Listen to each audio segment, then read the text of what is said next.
Okay, today we are diving deep into something pretty fascinating from an ancient tradition.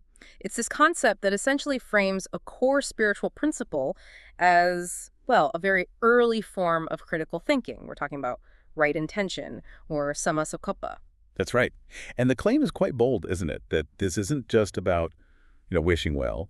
It's presented as a systematic way to manage your thoughts toward a specific goal, ending suffering. Exactly. And it's significant that it's the second factor on the Eightfold Path, Samma-Sankappa, placed right in the wisdom category, the pioneer group, alongside right view. And that placement is key. The idea is that the thoughts we actively choose to cultivate, the intentions we form, they really determine our direction. Are we steering toward suffering or away from it? It starts right there in the mind. So it's less a passive feeling and much more an active resolve, a conscious decision. Precisely. It's the commitment, the determination to actually follow the path laid out by the first factor, right view. Okay, so that's our mission today then. Let's unpack how right intention acts as this critical decision maker. You mentioned right view. That seems like the logical place to start. You need the map before you can resolve to follow it, right? Absolutely. You can't have right intention in a vacuum. You need samadhi taihi, right view first. The sources consistently use that analogy. Right view is the map or maybe a compass. It's the wisdom, the understanding of how things really are. And what does this map, this right view, actually show us? What's the core information? Well, fundamentally, it's seeing reality through the lens of the Four Noble Truths and really seeing them, not just knowing the list. It provides the context, the urgency for why intention matters so much. Okay, so it's not just abstract philosophy, it's practical knowledge. Very practical. Okay. Right view means clearly understanding four specific things. First, suffering. It needs to be thoroughly understood, not just acknowledged. Oh, know the problem. Second, the cause of suffering, which is identified primarily as craving, tanaya. That needs to be actively abandoned. Right. Find the root cause and deal with it. Third, the cessation of suffering, nirodha, the end goal. This needs to be realized, made real, experienced. The possibility of a solution. Yes. And fourth, the path to that cessation, the Eightfold Path itself, that path needs to be intentionally developed, cultivated. So right view gives you these imperatives. Understand this, abandon that, realize this, develop that. I see. So it's not just information, it's a diagnosis and a treatment plan. It tells you exactly what actions, starting with mental actions, are necessary. Exactly. It provides the shoulds. Yeah. But just knowing what you should do, Okay. well, we all know that's not enough, Path right? of the yacht. That's where right intention comes in, Samma-Sankappa. It takes that knowledge from right view and turns it into the active, moment-to-moment decision-making process. Yeah. It's the strategic choice to align your thoughts with that map. Which really makes it sound like critical thinking applied to our inner world. We're using the map of right view to critique incoming thoughts. Right. To reject the ones that lead off course, the Samma-Sankappa, the wrong intentions. Yes, it functions exactly like a filter, a critical filter operating continuously. And the tradition spells this out very clearly with three pairs of opposing intentions or resolves. We're always, often unconsciously, leaning towards one side or the other.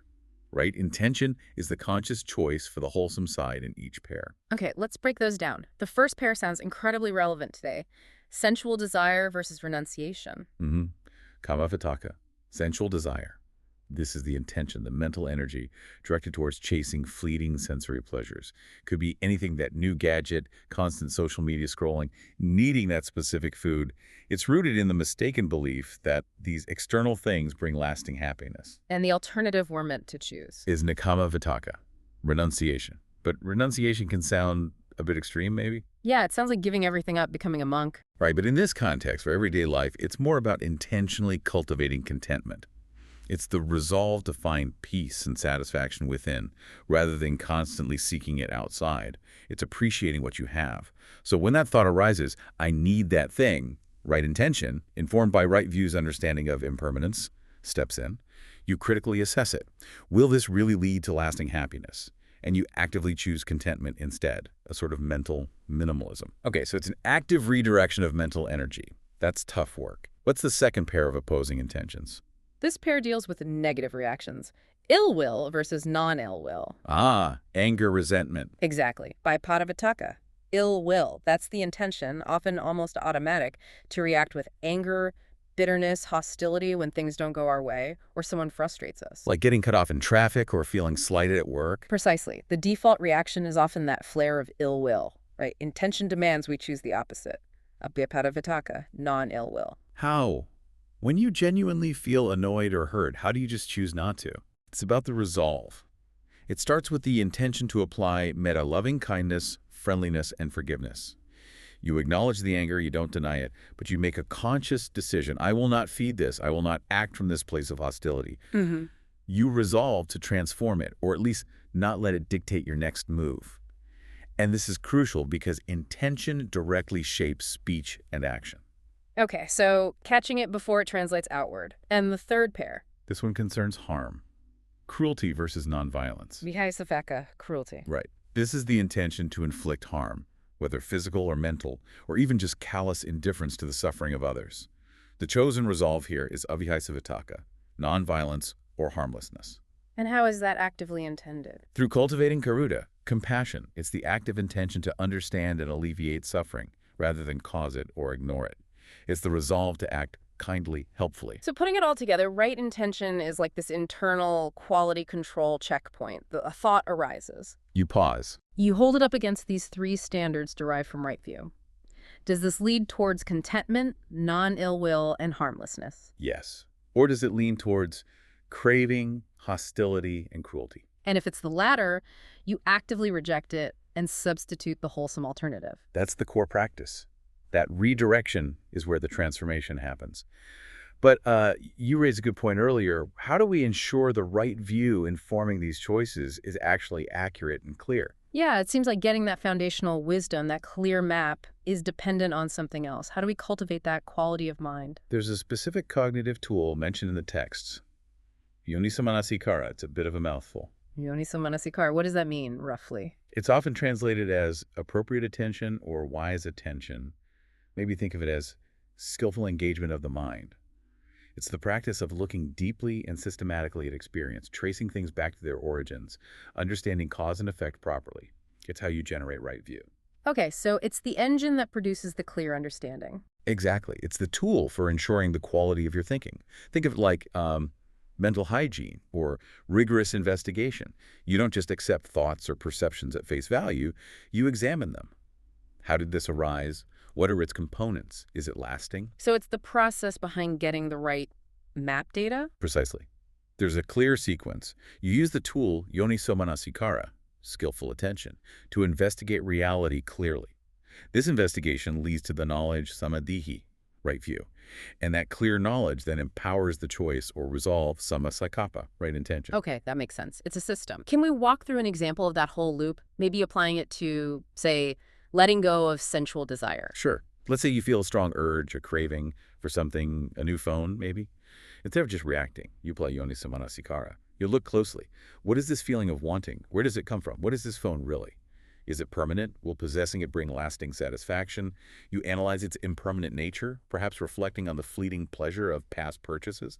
Okay, so that deep look, analyzing the components and impermanence that generates the right view, the samadhi, regarding this specific desire. Correct. You see clearly this object and the pleasure it offers are temporary and ultimately unsatisfactory. Based on that hard-won knowledge, you then employ Samma-Sankappa, right intention. You make the conscious resolve, I will not pursue this craving.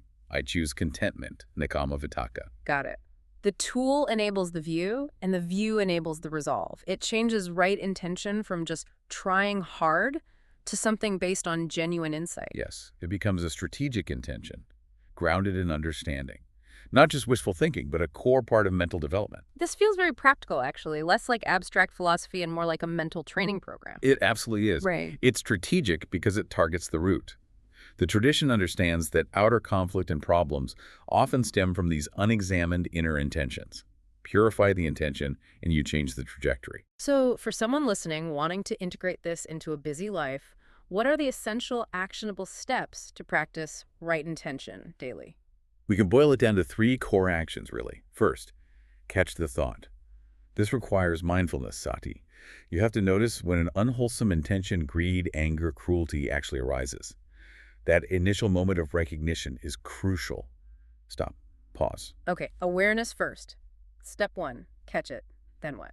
Second, critique the resolve. This is where you apply right view, even briefly. Ask yourself, where will this thought lead? If I follow this intention, will it bring peace or suffering for myself or others? Be honest. It's a quick critical assessment. Right. Analyze the likely outcome based on your understanding. Step 2, critique it. And third, change the resolve. Don't just stop the negative thought, actively replace it. Consciously substitute the wholesome opposite. If it was ill will, deliberately cultivate a thought of kindness or understanding, abhyata. If it was desire, consciously evoke contentment, kamma. If it was cruelty, choose compassion, avyata. Substitute the positive intention. Step 3, change it. Catch, critique, change. That's the practice in a nutshell. That active substitution, that redirection, builds mental strength and virtue over time. And this focus on purifying the intention explains why it comes right before right speech and right action in the Eightfold Path. Exactly. Your inner resolve is the source code for your external behavior. If your intention is rooted in non-ill will and harmlessness, your words are unlikely to be harsh, and your actions are unlikely to cause harm. It purifies the stream at its source. So summing up then, right view is the map, the clear understanding of reality and the goal. Yes, the essential knowledge. And right intention, Samma-Sankappa, is the unwavering critical commitment to use that map moment by moment. It's the active resolve to choose the path away from suffering by filtering our thoughts. That commitment, grounded in wisdom, is what makes the path workable. It bridges knowing and doing. So here's something for you, the listener, to consider. Given that our actions spring from our intentions, how much of your day-to-day experience, your reactions, your pursuits might be driven by these default, unwholesome intentions? Desire, ill will, maybe even subtle forms of causing distress, simply because you haven't stopped to critically examine them. Where does your mind tend to go automatically? Which of those 3 unwholesome roots, greed, hatred, cruelty, shows up most often for you? Just noticing that, catching that habitual thought pattern, that's the starting point. That's where right intention begins its work.